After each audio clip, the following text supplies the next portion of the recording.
오늘은 10월 9일 금요일입니다. 이제 다 함께 사도신경으로 신앙 고백하심으로 새벽 예배를 시작하겠습니다. 전능하사 천지를 만드신 하나님 아버지를 내가 믿사오며 그 외아들 우리 주 예수 그리스도를 믿사오니 이는 성령으로 잉태하사 동정녀 마리아에게 나시고 본디오 빌라도에게 고난을 받으사 십자가에 못 박혀 죽으시고 장사한 지 사흘 만에 죽은 자 가운데서 다시 살아나시며 하늘에 오르사 전능하신 하나님 우편에 앉아 계시다가 저리로서 산자와 죽은 자를 심판하러 오시리라. 성령을 믿사오며 거룩한 공회와 성도가 서로 교통하는 것과 죄를 사하여 주시는 것과 몸이 다시 사는 것과 영원히 사는 것을 믿사옵나이다. 아멘. 오늘 우리에게 주시는 하나님의 말씀은 예레미야서 44장 20절에서 30절까지 말씀입니다. 제가 봉독해 드리겠습니다. 예레미야가 남녀 모든 무리 곧 이 말로 대답하는 모든 백성에게 일러 이르되 너희가 너희 선조와 너희 왕들과 고관들과 유다 땅 백성이 유다 성읍들과 예루살렘 거리에서 분향한 일을 여호와께서 기억하셨고 그의 마음에 떠오른 것이 아닌가. 여호와께서 너희 악행과 가증한 행위를 더 참을 수 없으셨으므로 너희 땅이 오늘과 같이 황폐하며 놀램과 저주거리가 되어 주민이 없게 되었나니 너희가 분향하여 여호와께 범죄하였으며 여호와의 목소리를 순종하지 아니하고 여호와의 율법과 법규와 여러 증거대로 행하지 아니하였으므로 이 재난이 오늘과 같이 너희에게 일어났느니라. 예레미야가 다시 모든 백성과 모든 여인에게 말하되 애굽 땅에서 사는 모든 유다 사람이여 여호와의 말씀을 들으라.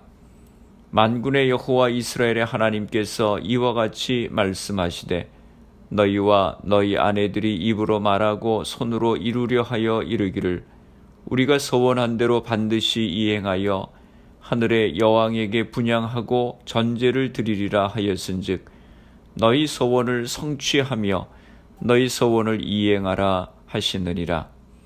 그러므로 애굽 땅에서 사는 모든 유다 사람이여 여호와의 말씀을 들으라. 여호와께서 말씀하시되 보라 내가 나의 큰 이름으로 맹세하였은즉 애굽 온 땅에 사는 유다 사람들의 입에서 다시는 내 이름을 부르며 주 여호와의 살아계심을 두고 맹세하노라 하는 자가 없으리라. 보라 내가 깨어있어 그들에게 재난을 내리고 복을 내리지 아니하리니 애굽 땅에 있는 유다 모든 사람이 칼과 기근에 망하여 멸절되리라.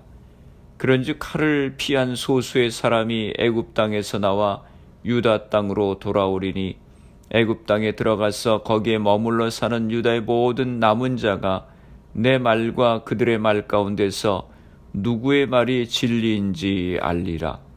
여호와의 말씀이니라. 내가 이곳에서 너희를 벌할 표징이 이것이라. 내가 너희에게 재난을 내리리라 한 말이 반드시 이루어질 것을 그것으로 알게 되리라. 보라 내가 유다의 시드기 왕을 그의 원수 곧 그의 생명을 찾는 바벨론의 느부갓네살 왕의 손에 넘긴 것 같이 애굽의 바로 호브라 왕을 그의 원수들 곧 그의 생명을 찾는 자들의 손에 넘겨주리라. 여호와께서 이와 같이 말씀하셨느니라. 아멘. 할렐루야. 오늘 하루도 주님의 말씀과 함께 시작하시는 성도님들을 주님의 이름으로 축복합니다. 우리는 어제 본문 예레미야서 44장 11절에서 19절에서 애굽으로 피난간 유다인들이 우상을 섬기는 일을 멈추지 않으면 하나님의 심판을 받게 될 것이라고 하는 말씀에 정면으로 대들며 하나님을 섬길 때 오히려 재난이 왔고 하늘 여신을 섬길 때 모든 것이 풍성했다고 반응하는 모습을 보면서 깜짝 놀랐습니다. 유다 백성들의 불신앙적이고 완악한 모습을 보았습니다. 이제 예레미야는 하나님이 그들을 심판하실 수밖에 없던 이유를 설명합니다. 21절입니다. 여러분과 여러분의 조상, 여러분의 왕들과 여러분의 고관들, 그리고 일반 백성 모두가 유다의 성읍들과 예루살렘 모든 거리에서 제물을 불살라 바친 그 분향을 주님께서 기억하지 않으셨겠습니까? 바로 그런 일이 주님의 마음속에 떠오르지 않으셨겠습니까? 그들이 하나님의 심판을 받을 수밖에 없었던 이유는 조상 때부터 지금까지 우상을 섬겼기 때문이라고 말씀합니다. 유다 땅에서의 배교의 역사는 짧지 않았습니다. 선조와 유다의 왕부터 모든 백성까지 이방신에게 분향하던 것을 하나님이 기억하고 있다고 서술합니다. 다시 말해 백성의 배교는 가나안에 들어왔을 때부터 남유다가 멸망했을 때까지 계속되고 있었습니다. 그리고 유다를 떠나 애굽으로 이주 온 지금까지 이방신을 섬기고 있습니다. 지역만 바뀌었을 뿐입니다. 백성의 마음이 바뀌지 않으니 지역만 바꿔 계속 이방신을 섬겼습니다. 22절 말씀입니다. 주님께서는 여러분의 악한 소행을 보시다가 더 이상 참을 수가 없으셨고 여러분이 한 역겨운 일을 보시다가 더 이상 견딜 수가 없으셨습니다. 그래서 여러분의 나라가 오늘날과 같이 주민이 없는 폐허로 바뀌고 놀라움과 저주의 대상이 되고 말았습니다. 하나님께서 그들의 악하고 가증한 행동을 더 참지 못하신 까닭에 그들이 조상대대로 살아왔던 땅이 이제는 더 이상 사람이 살 수 없는 폐허로 바뀌게 되었습니다. 그뿐 아니라 주변 나라 사람들에게 놀라움과 저주의 대상이 되고 말았다고 하는 것입니다. 23절 말씀입니다. 여러분이 다른 신들에게 제물을 살라 바쳐서 주님께 죄를 짓고 주님께 순종하지 않고 주님의 율법과 율례와 규정대로 살지 않았기 때문에 오늘날과 같이 여러분에게 이런 재앙이 닥쳐온 것입니다. 그들이 우상에게 분향하고 하나님의 율법의 말씀을 순종하지 않고 죄악 가운데 살았기 때문에 오늘과 같은 심판을 받게 되었다고 하는 것을 예레미야 선지자가 분명하게 말씀합니다. 예레미야 선지자는 남유다에 임했던 심판과 멸망의 이유를 우상 숭배와 율법에 대한 불순종이라고 하는 두 가지 죄로 요약해서 설명했습니다. 그리고 이제는 애굽으로 도망친 유다 피난민을 대상으로 하나님의 말씀을 전합니다. 25절 말씀입니다. 만군의 주 이스라엘의 하나님께서 이렇게 말씀하십니다. 너희와 너희 아내들은 입으로 서약한 것은 꼭 실천하는 자들이다. 너희는 서약한 대로 하고야 말겠다고 했고 너희는 하늘 여신에게 제물을 살라 바치고 또 그에게 술 제물을 바치겠다고 했으니 너희의 서약을 지킬 때면 지키고 너희의 서약을 실천할 때면 해보려무나. 예레미야 선지자는 그들이 16절과 17절에서 하늘 여신에게 분향하며 제물을 바칠 것이라고 서원한 것을 상기시키며 그렇게 하고 싶으면 한번 해보라고 말합니다. 26절입니다. 그러나 이집트 땅에 사는 유다 사람들아 너희는 모두 나 주의 말을 들어라. 나 주가 말한다. 내가 나의 큰 이름을 걸고 맹세한다. 이집트 온 땅에 있는 어떤 유다 사람이든지 이제는 주님의 살아계심을 두고 맹세한다 하면서 나의 이름을 부르지 못하게 하겠다. 그리고 이어서 그들에게 하나님의 엄중한 심판이 임하게 될 것을 선포하기 시작합니다. 하나님께서 자신의 큰 이름을 두고 그들을 반드시 심판하시겠다고 하셨기에 이제는 그들 중 어느 누구도 함부로 여호와의 이름을 부를 수 없을 것이요 그의 살아계심을 두고서 맹세하지도 못할 것이라고 하십니다. 27절 말씀입니다. 이제는 내가 그들을 지켜보겠다. 복을 내리려고 지켜보는 것이 아니라 재앙을 내리려고 지켜보겠다. 그래서 이집트 땅에 있는 모든 유다 사람이 멸종될 때까지 전쟁과 기근으로 그들을 죽이겠다.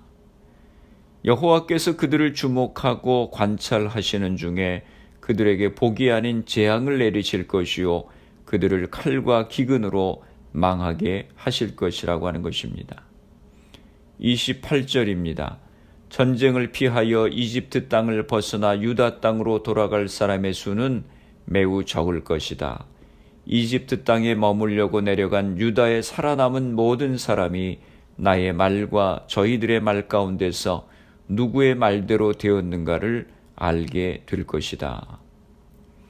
그 까닭에 전쟁을 피해 애굽 땅을 벗어나 유다 땅으로 돌아갈 사람들의 수는 매우 적을 것이고 하나님의 말씀을 무시하고 애굽 땅으로 들어간 유다 피난민들은 여호와께서 하신 말씀과 자기들이 한 말 가운데서 누구의 말이 옳은지를 곧 알게 될 것이라고 하는 것입니다. 29절입니다.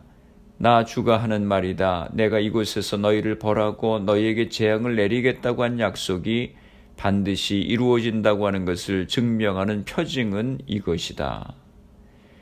하나님께서 애굽 땅에서 유다 피난민들을 벌하시고 그들에게 재앙을 내리시겠다고 한 약속이 반드시 성취될 것이라고 하는 한 표징을 보여주시겠다고 하십니다.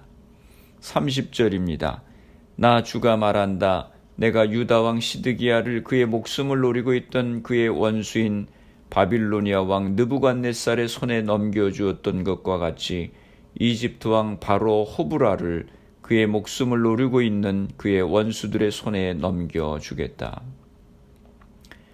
애굽의 왕 호브라가 대적의 손에 죽임을 당하는 것이 애굽으로 피난간 유다 백성에게 내릴 재앙의 징조라고 하는 것입니다.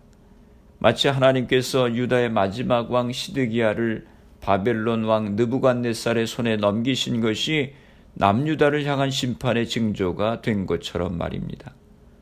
또한 그것은 하늘 여왕을 섬기면 자기들에게 안전한 삶과 행복한 미래가 보증될 것이라고 믿었던 유다 피난민들의 생각과 판단이 틀렸다고 하는 사실을 뒷받침하는 증거가 될 것이라고 하는 것입니다. 나아가 예레미야를 통해 주어진 하나님의 말씀, 곧 유다 땅에 머물러 있어야 안전하고 행복한 삶이 보장될 것이라고 하는 말씀이 옳았음을 입증해주는 중요한 사건이 될 것이라고 하는 것입니다. 물론 하나님께서 예레미야를 통해 말씀하신 이 징조는 실제로 애굽 역사 안에서 그대로 이루어졌습니다. 죄인에게 쏟아지는 하나님의 진노는 엄중하고 무서운 것입니다. 우리는 모두 하나님의 의로운 판단 앞에서 정죄받은 죄인들입니다. 우상이나 세상을 따르는 신념이나 주장은 모두 헛됩니다. 재난을 복으로 바꾸는 길은 돌이켜 진리의 말씀에 순종하는 것입니다. 기도하시겠습니다. 거룩하신 아버지 하나님, 은혜와 사랑을 감사합니다. 이스라엘 백성들이 그들의 죄악으로 인하여 바벨론에 멸망하고 남은 자들이 애굽으로 피난 갔으면서도 죄를 깨닫지 못하고 하나님 두려운 줄을 몰랐습니다. 하나님의 심판의 말씀을 들으면서도 계속해서 회개하지 않고 완악함에 빠져있는 저들의 모습을 보았습니다. 그런 저들을 향해 하나님의 심판이 선포되었던 것을 오늘 말씀을 통해 보았습니다. 주여, 저희들에게도 성령께서 역사하여 주셔서 우리의 순종하지 않는 완악함과 고집을 깨뜨려 주시고 새롭게 하여 주시옵소서. 변화시켜 주시옵소서. 교회와 성도들을 위해서 기도합니다. 흩어져 있는 주의 백성들 가정들을 지켜주시고 질병으로 인하여 어려움 가운데 있는 이들을 치료하여 주시옵소서. 우리의 가정들을 축복하여 주시고 자녀들을 복되게 하시고 주신 사업과 직장을 붙들어 주옵소서. 질병으로 고생하시는 성도들을 기억하시고 치료하여 주옵소서. 코로나 바이러스의 문제가 하루속히 해결되어서 모두가 정상적인 생활을 할 수 있도록 은혜를 허락하여 주시옵소서. 오늘 하루도 주님과 동행하는 복된 하루가 되게 하여 주옵소서. 예수님의 이름으로 기도드리옵나이다. 아멘. 주기도문 하심으로 새벽 기도회를 마치겠습니다. 하늘에 계신 우리 아버지여, 이름이 거룩히 여김을 받으시오며 나라가 임하시오며 뜻이 하늘에서 이루어진 것 같이 땅에서도 이루어지이다. 오늘 우리에게 일용할 양식을 주시옵고 우리가 우리에게 죄 지은 자를 사하여 준 것 같이 우리의 죄를 사하여 주시옵고 우리를 시험에 들게 하지 마시옵고 다만 악에서 구하시옵소서. 나라와 권세와 영광이 아버지께 영원히 있사옵나이다. 아멘. 새벽 예배를 마쳤습니다. 오늘 하루도 주님 안에서 승리하시기 바랍니다. 새벽 예배 후 개인적으로 10분 이상씩 기도하시기 바랍니다. 우리의 연약함을 깨닫고 하나님을 두려워하며 겸손히 하나님의 말씀에 순종하는 삶을 살아갈 수 있도록 위해서 기도하시고 마음의 완악함과 고집이 성령의 역사로 깨어질 수 있도록 기도하시기 바랍니다. 가정마다 부모님들이 믿음의 제사장의 역할을 감당하고 가정 기도회가 세워질 수 있도록 기도하시기 바랍니다. 교회를 위해서 기도해 주시기 바랍니다. 질병으로 고생하시는 성도님들의 회복을 위해서 기도해 주시고 미국과 대한민국 조국을 위해서 기도해 주시고 그리고 코로나 바이러스를 위해서 애쓰는 의료진들, 봉사자들, 위정자들 위해서 기도해 주시고 코로나 백신 개발을 위해서 기도해 주시기 바랍니다. 코로나 바이러스로 희생된 가정들, 환자들 위해서 기도해 주시기 바랍니다.